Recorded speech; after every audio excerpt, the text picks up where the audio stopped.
I will call the meeting of the HRA to order, and first item is roll call. Commissioner Gebner? Here. Commissioner Quam? Here. Commissioner Rubenstein is absent, and Commissioner Gotell is absent, and Chair Sandal. Here. And I have information I'm going to pass out to Mr. Quam, and I thought, yeah, Mr. Gebner. That was delivered to me by the Chamber of Commerce. Okay, next item on the agenda is approval of minutes of the HRA meeting on June 18th, 2012. I'll move that. Madam Chair, Yes, I'd like to request a revision. okay.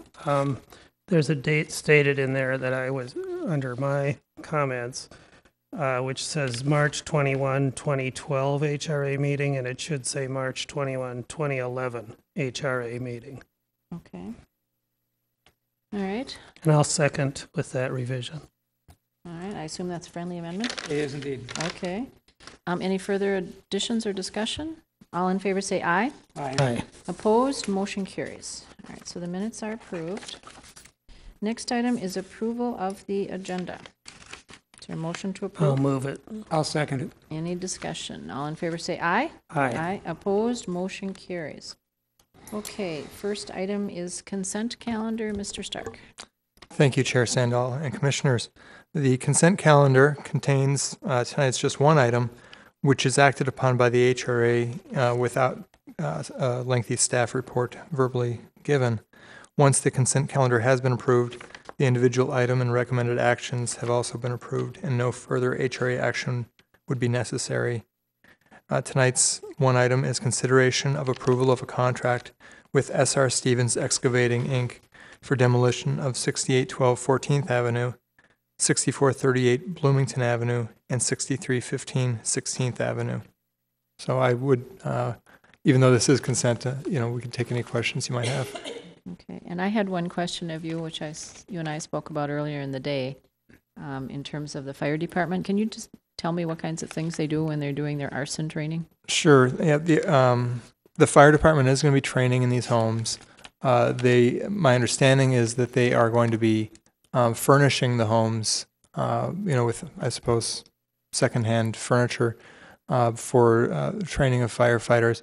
I don't know the exact things that they're going to be doing in there. I don't know if... Thank you, Madam Chair and Commissioners.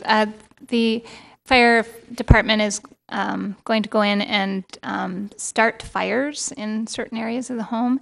Then they will put them out right away, and then other firefighters will come in and try to determine where the fire started, how it started.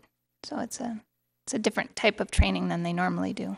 Okay. And I can add that the bid documents that the demolition contractors received specifically stated that this fire training was going to take place prior to them getting possession of the properties, and so they should be forewarned that there could be fire damage and that they're taking the structures as is.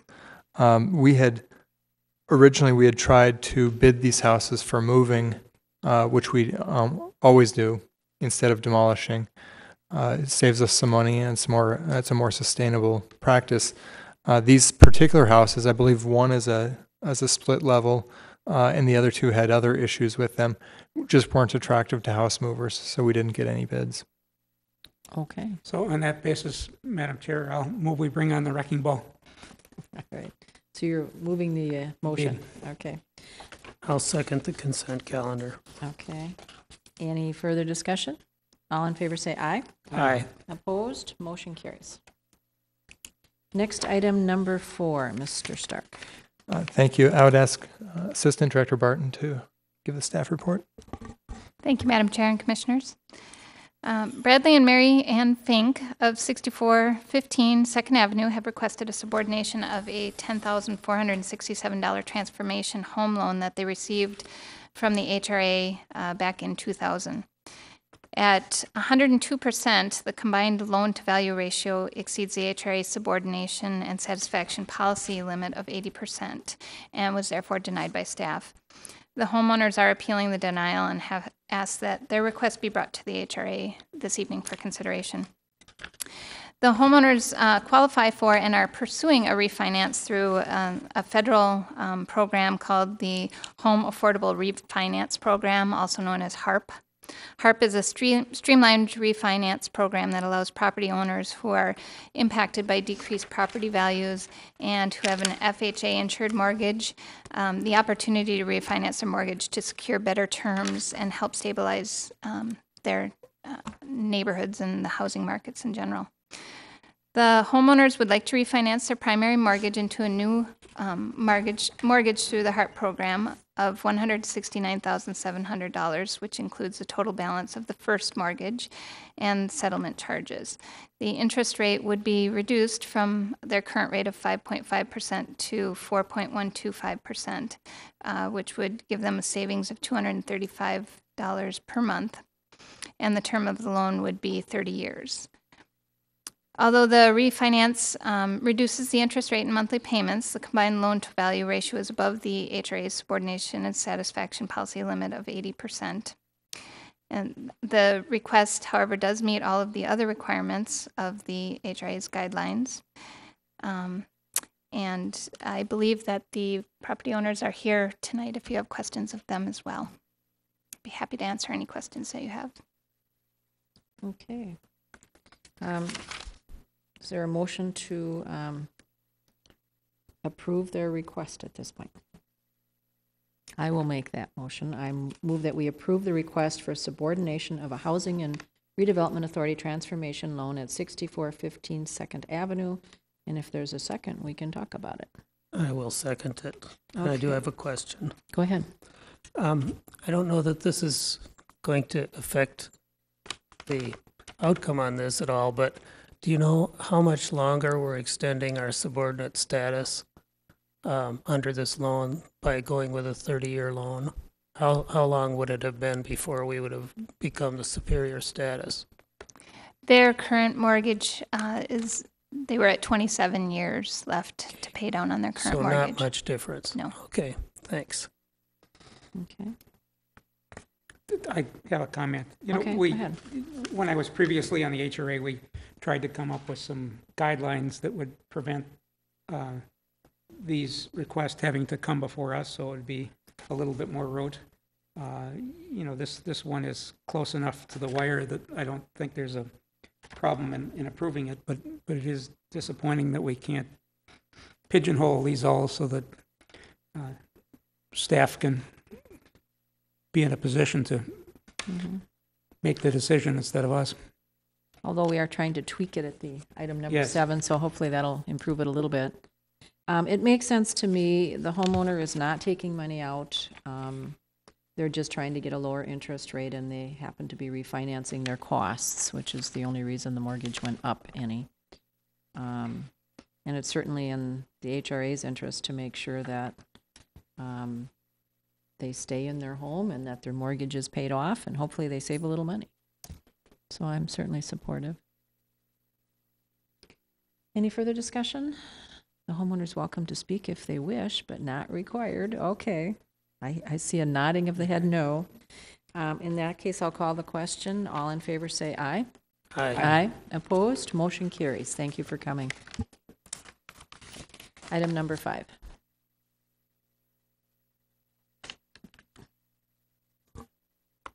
Thank you. This is the consideration of a proposed sale of land to Lometries Collision Incorporated. The Richfield HRA has owned 301 West 77th Street, often referred to as the vacant Candlewood parcel, since 1992. The parcel was originally part of a larger tract of land that had been a lumber yard. In 1992, the city purchased the entire lumberyard property for the 77th Street project.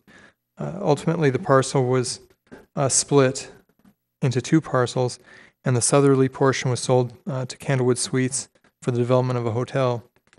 The remaining parcel, retained by the HRA, has been vacant since the HRA acquired it. Richfield Bloomington Honda had previously expressed interest in the site for an electric vehicle dealership. Since that time, Richfield Bloomington Honda has met with Lometries Collision to discuss purchasing Lometries' current property to allow for the expansion and updating of the facility. This would allow Richfield Bloomington Honda to meet Honda Corporation dealership requirements and to remain competitive in the Honda market in the Twin Cities. Lumetris has indicated a willingness to sell their property, Richfield Bloomington Honda, on the condition that they would be able to purchase the HRA property for the development of a new facility. At the November 21st, 2011 HRA work session, Rick Lumetri presented a proposal to purchase the vacant wood candlewood lot for the development of a new collision repair facility. At the work session, Richfield Bloomington Honda stated that they'd be willing to opt out of their proposal for the site to allow for the sale to Lumetris. Members of the HRA stated that they would like to see and hear more information about the project. Based on the HRA's view of the project at the November 2011 work session, Lumetris moved forward in the land use application process. The HRA approved a consent to allow Lumetris to submit this land use application at the June 18th, 2012 HRA meeting. Ultimately, on June 25th and July 10th of this year, the Planning Commission and the City Council did approve all of the land use applications, which is a comprehensive plan amendment, planned unit development, and rezoning. The land use approvals are contingent on the HRA selling the land to Lumetris.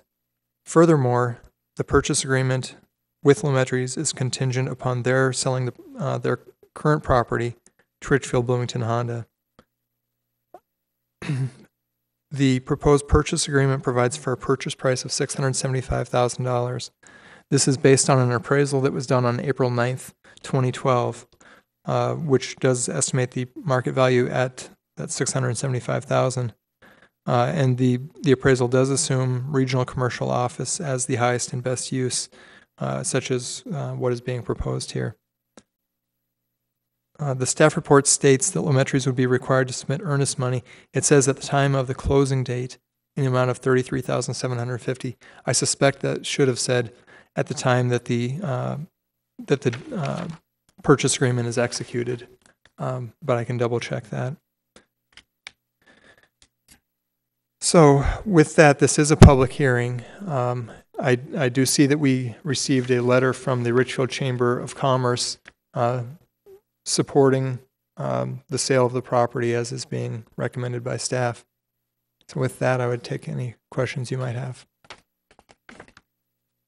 Well, let's hear from the representatives of Lumetri and Richfield Bloomington Honda, if you care to speak to us.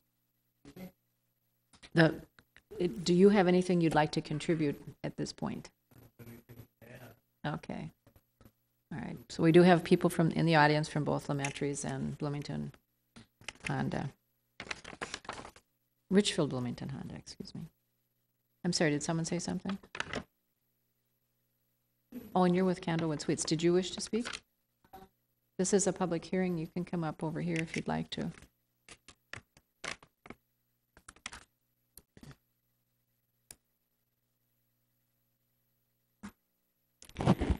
Hello. I'm Abby. I'm the general manager of the Candlewood Suites that sits right across from that lot. Mm-hmm. Some of our concerns, which I think we've kind of mentioned via my corporate office in Atlanta, has been our understanding is there's been an agreement of sharing 25 parking spaces should this go forward. And I think one is how that would be, being that we're a hotel and with Lumetri being an auto body shop, we're not sure how that sharing of parking spaces would, take place. Concerns of obviously noise to guests would be in there, and just view as far as if we're going to have to, our guests would have to view damaged vehicles or something like that, or just concerns that my corporate office wanted me to bring forth at this hearing. Okay. Thank you for coming. Thank you. And then go ahead, Mr. Stark.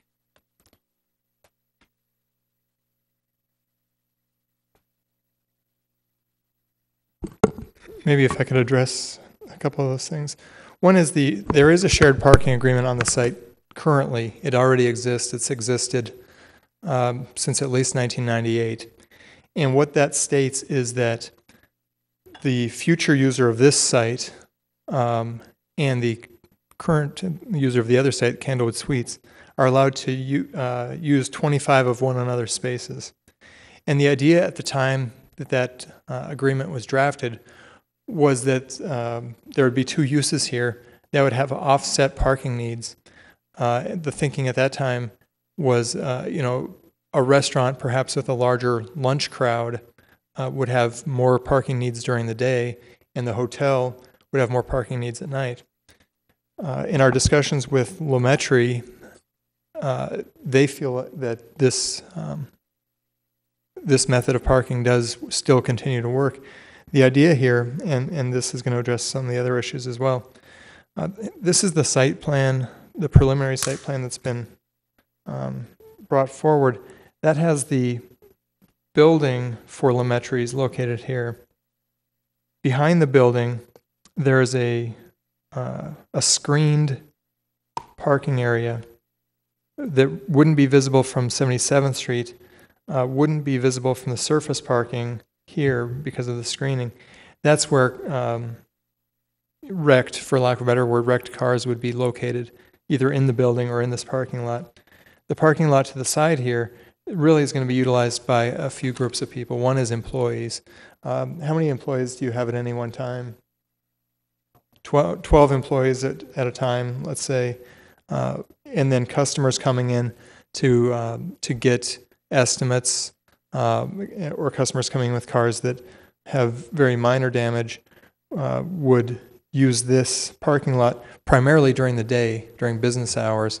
And again, during the day, during business hours, that need could spill over into the Candlewood lot when a hotel during the daytime has less of a parking need. At night, in the evenings, when the employees go home, when customers aren't bringing cars in, that frees up all of these spaces here. And so the up to 25 people, either employees or residents at Candlewood, could park. For example, in this portion of the lot, you can see the edge of the Candlewood building here. And I'm not sure if on this northern edge, if there's a door that you can access that wing from. If there is, I would suspect that if your room is on this wing, it would make some sense for you to park here and go in. And really all the cross parking agreement does is keeps either users from putting up a sign that says Candlewood parking only, all others will be towed. It's the idea that there is some spillover. Whether it's going to be 25 cars or not, quite frankly, I doubt. With Lumetri's, I just don't know that in addition to all the surface parking that they're showing here, if they would ever spill over by more than a few. Candlewood has gotten by for the last 15 years or so with this being a grass that they couldn't park on, so obviously they've been able to get by. So the reality of the situation is we don't think it's going to have a lot of impact. We have been trying to get in touch with the Candlewood corporate offices in Atlanta to see if they'd be interested in revising that agreement. We haven't received kind of the communication back that we would like. It's a big corporation, and I think the last we had heard, they do now have somebody working on it, because we would like to see some minor revisions to that shared parking agreement. And I think that for example, if the shared parking itself is of concern, that's something that we can work on, and maybe 25 isn't the right number, maybe 15 is the right number, or some other number that everybody would be happy with. And I'm sorry, you may have said your name and I don't recall it. Okay, and Abby, I forgot to also ask you to sign in. John, while you're there, though, Yeah. I have another question for John, if I may. Yes, Madam go Chair. ahead. The easement for the driveway, is that part of that same agreement, or is there agreement on that? Or Yep, that is part of the same agreement.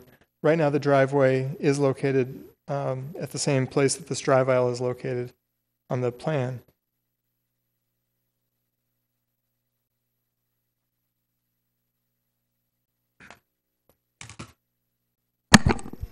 That driveway is set in stone for a couple of reasons. We can't really move it any to the east because you'll see here on 77th Street, I don't know if you can see, but this is the median with the turn lane here for left turners. If you were to move that any further to the east, that would start stacking left turners onto the railroad tracks, which is not allowed under the state engineering guidelines. You really can't move it any further to the west because, as I said, this building for Candlewood is located right here, and that would make a really tight and awkward turning movement to bring in a drive aisle somewhere other than the current location and wrap it around into Candlewood's location. So that drive aisle is more or less set in stone. Currently, the agreement that we have on the drive aisle labels that as a temporary access route for Candlewood.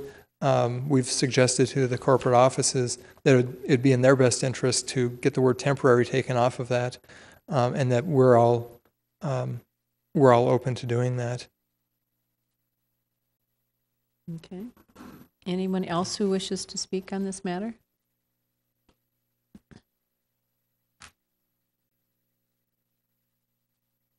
Good evening, committee.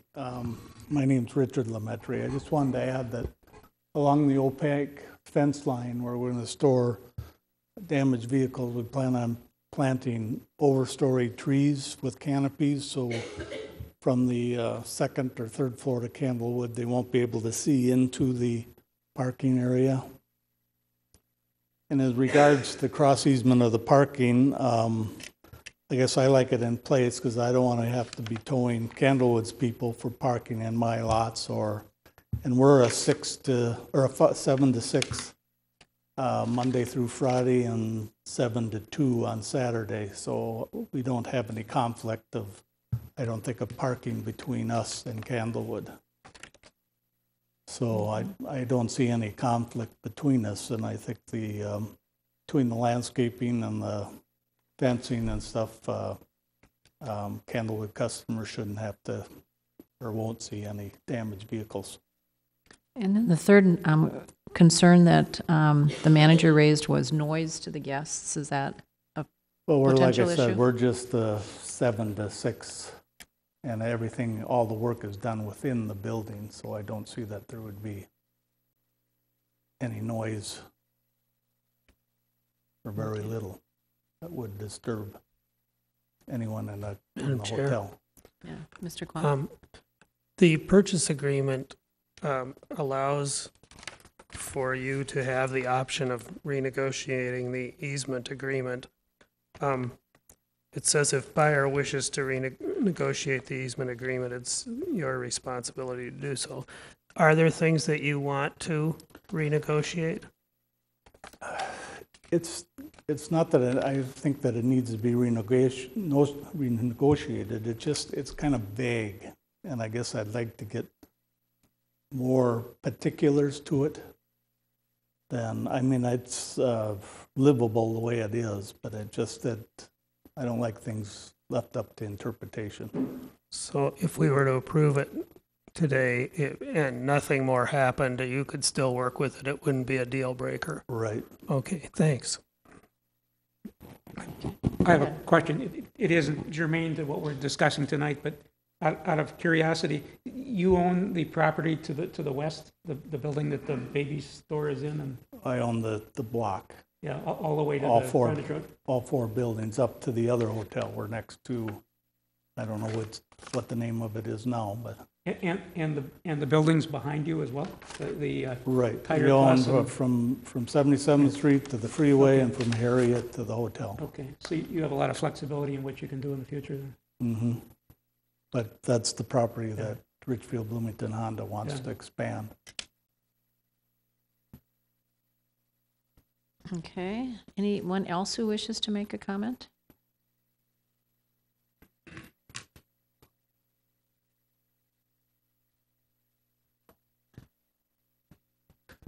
Good evening. My name is Tim Carter. I'm the managing partner of Richfield Bloomington Honda. And I would like to just publicly state tonight that I am in favor of the project. both as want to be a good neighbor to Candlewood and also to Lametries. I've done business with Lametry. Actually, Richfield Bloomington Honda has done business with Lametries since 1986. That's when we first moved into our current facility, and we have outgrown our facility, and really am very happy to have talked to Mr. Lametry and able to work out a plan to purchase his block. We'll be coming back to the city to see if we can vacate Harriet once we own both sides and then expand our facility for the future. We're really trying to hit a deadline or a window of construction where we would like to start our construction in spring of a year and take 1 year to build our facility. And we'd like that spring to be spring 2013. We're coming up on our ability not to meet that window. So we have a high sense of urgency for this project to conclude because we respect that Mr. Lametry needs to move his current operations. And since we have done business, we're big partners in business that we like where the Candlewood facility will be placed. We want to be right next door. I said this during the Planning Commission meeting that we'd actually, I'm not sure if you guys are talking about this, Mr. Stark, but we'd actually like to have an access to our properties right here, and we'd like to have this opened up so we wouldn't have to drive out on the 77th back and forth, because we're literally 20 to 50 times a day going back and forth to each other's facilities. And you look at all the traffic that's on 77th, east and west, that's a possible dangerous situation, having that much traffic continue to cross. Right now, we just go across Harriet. And so that would really be a benefit to, I think, the citizens and people that use Candlewood and also Lametries and also my employees and customers. So in the end, I just wanted to say that we're in very high support of it, and we look forward to hopefully this going forward. May I ask a question of you? Yes. On the map, I don't know if you have the copy, if it's up there. We have one.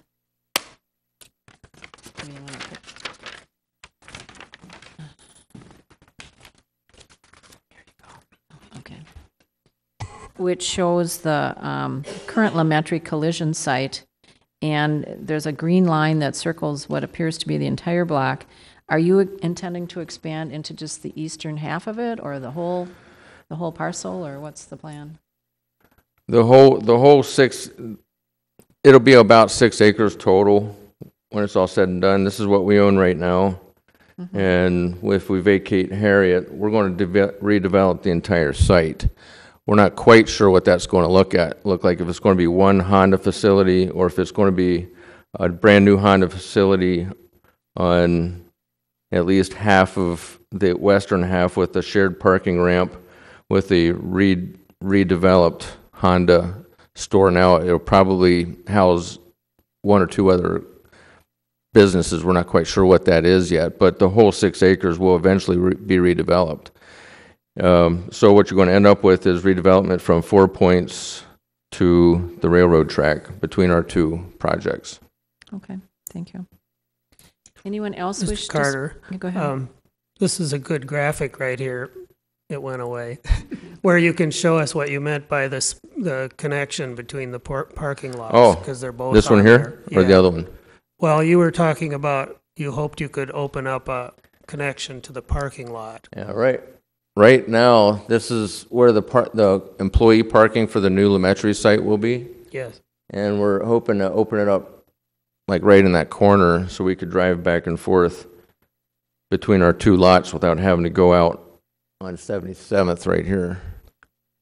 Thank you. Because Harriet's going to stay the same no matter what. These curb cuts won't be able to change based on previous conversations I've been involved in redevelopment of this area. So Harriet's going to be our in and out of this 6 acres. So you'd have to come out here, come down 77th and come out here, and then going east would be this way. So this would just, opening this up would eliminate 20 to 50 ins and outs across that way.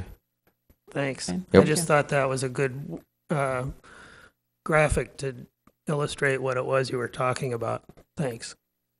Okay, this is a public hearing. Does anyone else wish to speak? I'll move to close the public hearing. Second. Any discussion? All in favor say aye. Aye. Opposed? Motion carries. The public hearing is closed. I just also want to, for the record, mention that, as I said, we did receive a letter in support from the Richfield Chamber of Commerce, and I assume that was the same information that was passed out to each of the commissioners. Okay. All right. I will move the motion. Is there a second? Second. It would be good to get redevelopment in that part of Richfield and start the process of improving the area by 494. Okay. It's been moved and seconded, and I guess I would concur. I think it's great that we have two local businesses that want to improve both of their sites, so that's good. And I think we will make sure, part of Mr. Stark's comments was to reassure you that the Candlewood, we're aware of that, and we're aware of your concerns about sightlines and noise, and that we will make sure that as this development goes forward, that those items are addressed. And it's good that you're here, and it's good. You might want to continue coming whenever something like this comes up. You can check the website to see if there's anything on the agenda affecting Candlewood. And I'm assuming that anything that does affect normally that would require for a public hearing, she would get notice. She's within 300 feet, so. Correct. Candlewood was noticed of earlier. Yeah, so that you would get that notice. Okay, anyone else? Otherwise, I'll call the question. All in favor say aye. Aye. Opposed? Motion carries. Mr. Stark, item number 6. And again, I would ask Assistant Director Barton to provide that staff report.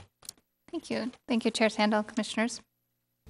The Richfield Housing and Redevelopment Authority provided a business subsidy deferred loan in the amount of $315,000 to Lindale Gardens back in November of 2011 for substantial rehab activities related to the redevelopment of the former Lindale Garden Center property.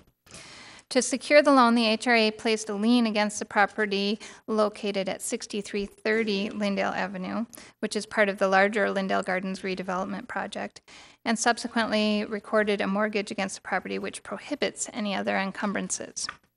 In November of last year, the developer entered into a loan agreement with LISC, which is the Local Initiative Support Corporation, for the acquisition of the property located at 6400 Lindale Avenue, which is the former Lindale Garden Center building property. The agreement at that time anticipated that Lindale Gardens' acquisition of the 6330 building, just to the north, and the first priority lien on that property would be by the HRA. The agreement also anticipated that LISC and the HRA would consent to a second mortgage, allowing LISC to place a lien against the 6330 Lindale Avenue property. This action was necessary because the loan funds that LISC provided, which are secured by the 6400 Lindale Avenue property currently, were for acquisition and pre-development funding of the entire Lindale Gardens redevelopment project, which includes the property, which is the gray building, the 6330 Lindale Avenue, just to the north. In order to complete a development similar to the concept plan that was referred to in both the HRA and LISC's loan documents, both properties are to be redeveloped.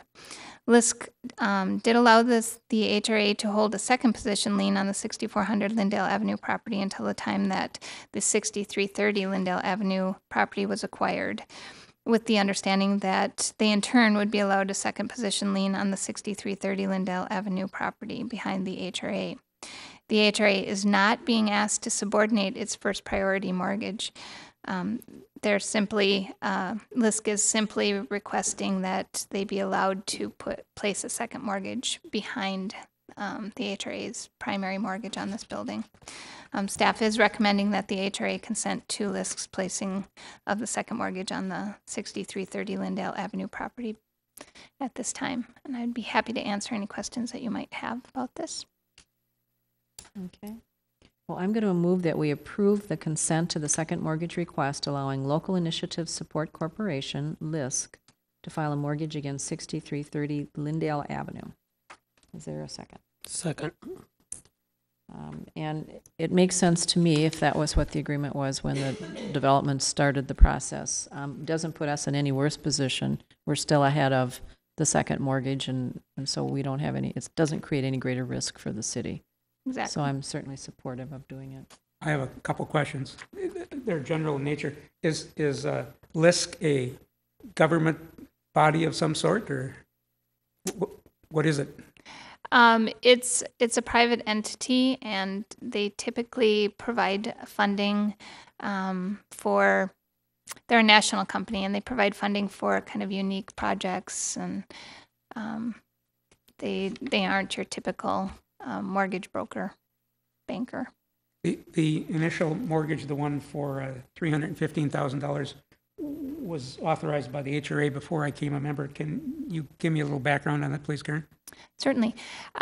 The HRA had business subsidy funds available and awarded Lindell Gardens LLC a total of $650,000 towards the acquisition and redevelopment of the former Lindell Garden Center property. And they did it in 2 phases. Half of it, a little more than half of it, was in a grant, and the other half was in the form of a deferred loan. The deferred loan was placed against the 6400 building as a second mortgage first, and then moved over to the 6330 building as a primary when they acquired that one. And how long is it deferral? It's deferred for 5 years. And then repaid? And then it's forgivable at that point. And is the property at 6330 worth more than the $315,000? It is worth probably close to exactly $315,000. I think that's what they acquired the property for. Any further questions? Discussion? If not, I'll call the question. All in favor say aye. Aye. Opposed? Motion carries. Item number 7. Mr. Stark.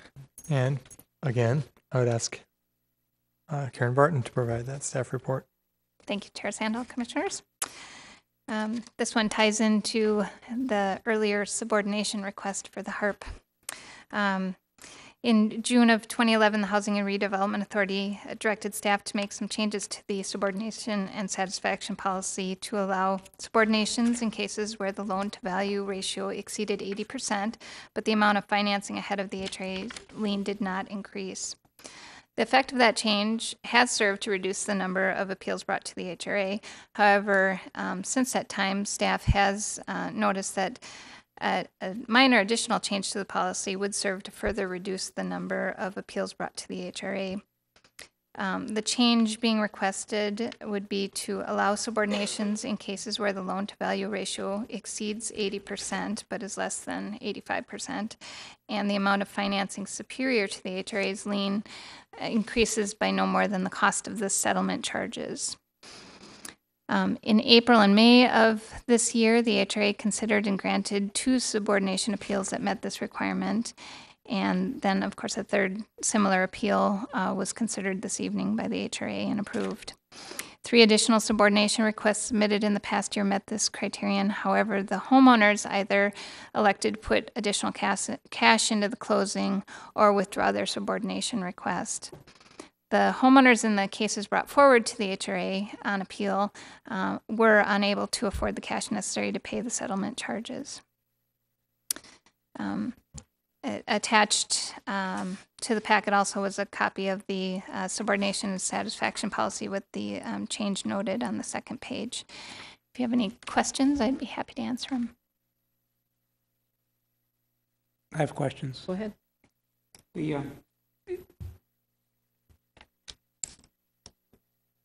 I think I asked you this on the phone and you weren't sure, so it's unfair that I ask it again because you might not know the answer. I was curious to know how many subordination requests your department has gotten, and then how many liens are out there.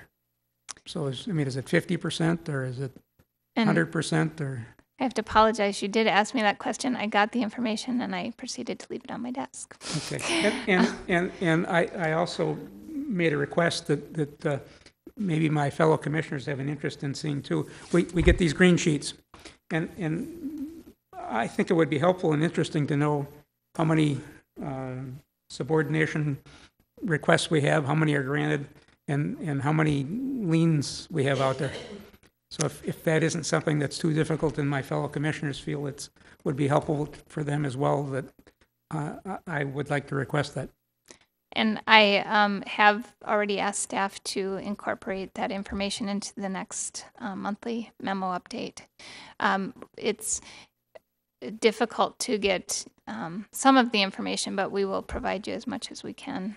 We don't have subordination requests going back in the computer more than several years. So anything beyond that would have to go by hand and would be very labor intensive at this point. We don't want to put you through too much effort, but I think it would be helpful and useful. To one other question that goes along with Mr. Quam's concern on the granting of the subordination request that we had earlier. If there is a possibility that if a subordination request is granted under these new terms, and the new loan is a lot longer than the previous loan, that we could be in a possibly awkward position. But again, by going along with your recommendation, we might keep somebody from having to be in a foreclosed situation. Just a comment that, nice to see you nod your head. I guess I have a question following up on that one. The particular loans that were given run for 30 years, and we're not extending their date. They still run for 30 years. That's not changing. We're not reducing their date. We're not extending their date. Am I not right? Isn't that typically? Well, in essence, our lien? Yeah. Yes, we're not changing our so, lien period. So that maybe that they have a mortgage that runs 3 years longer, but that doesn't change the length of our 30-year or whatever the year number was. That's correct. Yeah. But if they only had 5 more years to pay it off, and my contention is that the principal reduction would be slower than it was before, so that we're in a slightly more precarious position. That would be true. But again, we're helping out the homeowner, and we're putting you in a position where they don't stand the risk of being foreclosed on. They've extended their mortgage term for another 3 years in this instance. Yeah. Okay. Madam Chair. Yes. This one puzzled me, and that's the reason I asked the question, because you told me that the previous loan already still had 27 years left on it, which would indicate to me, since we gave them the loan in 2000, that they had refinanced since that time, apparently not more than once within 5 years or something. But I join with Commissioner Gebhardt in saying that, or Gepner, sorry, in saying that I think there are times possibly where it would be good for us to know how much longer we're being made a subordinate loan than we would otherwise have been if we didn't agree to subordinate again. Sometimes having the superior loan put out many years further than it otherwise would have might be a consideration in whether or not we're more secure or not.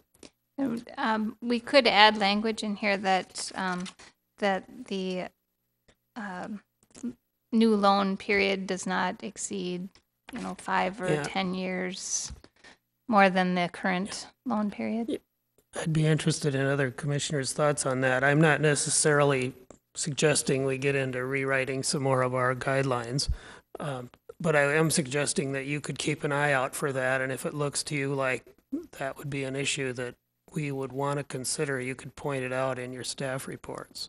Absolutely, and this does fall under the appeals anyway. It's just administrative appeals, so yes, those would be things that we would take into consideration, and even if they met these other criteria, it wouldn't mean we necessarily would approve them administratively, because if they had extenuating circumstances such as you explained, we would probably want to bring it back to you for approval. Okay. So are we okay with it as drafted? Sure. In that case, go ahead. I said I am. Okay. So then I will call the question. All in favor of the amendments to our policy guidelines, say aye. Aye. Opposed? Oh, Oh. well, let's try it again. I- Go ahead. Did you move it? I don't remember. Okay, I'll I move- will move. I will second. All right, I'll thank be you. silent. Now we'll call the question. All in favor, say aye. Aye. Aye. Opposed?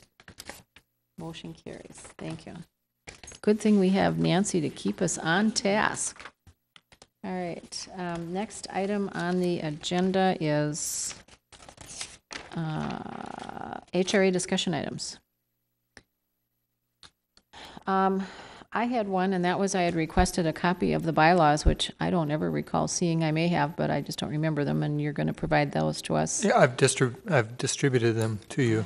There Oh, are here all they of are. 3 Okay. pages in length. All right. Thank you. It doesn't go into a great level of detail. It does not speak at all to public hearings or the order in which People may speak. developers or people of that nature would be able to speak. So Okay. That would be something that I would like to see our body determine. One of the things we ran into at one of the last public hearings was whether or not the developer gets more than 3 minutes. And in my opinion, someone who's putting forth some change or some request needs to be heard. So that would be something that maybe we can develop some kind of guidelines for in terms of how we conduct our public hearings. I guess my suggestion is the proposer of the change is allowed to speak, and I don't know that we would have a 3-minute restriction on them. And then we would open it up for public hearing, and then presumably if questions are raised or things that need answered, we probably would want to have them come back and respond if there's issues that need to be discussed. So that would be my recommendation. I'm open to hearing what other commissioners think. I guess what I would suggest, first of all, there are only 2 events I'm aware of where the HRA has a public hearing, a formally defined public hearing. One is related to the establishment of a TIF district, and the other is related to the sale of land, as you did tonight. The purchase of land may also have one. So those are fairly infrequent. You don't have public hearings as frequently as the planning commission or city council. What I would suggest is, if it could, probably the best time to do this would be at the annual meeting of the HRA that takes place in January. I believe one of the standing agenda items on that is the review of the bylaws. We could have something prepared in advance of that. And really what I would suggest doing would be lifting the language from the city council or the planning commission so that there's consistency among all the bodies. Okay, that's certainly something we can do. Anything else that HRA members wish to discuss? Just to follow up on this, Article 4 amendments has 4 different amendments listed in the bylaws. Are those incorporated into this, or are those something that we don't have yet? Those are incorporated into this. And sorry about the way this stapled. But Madam Chair, mine's Yes. funny. I'd like to ask another question. Certainly. We were going to have a study session on determining housing policy, which is being extended, as I understand it now, to August. It's being extended to a date as yet To be undetermined. determined, okay. So the latest it would occur would be at the August 20th HRA meeting. Prior to that,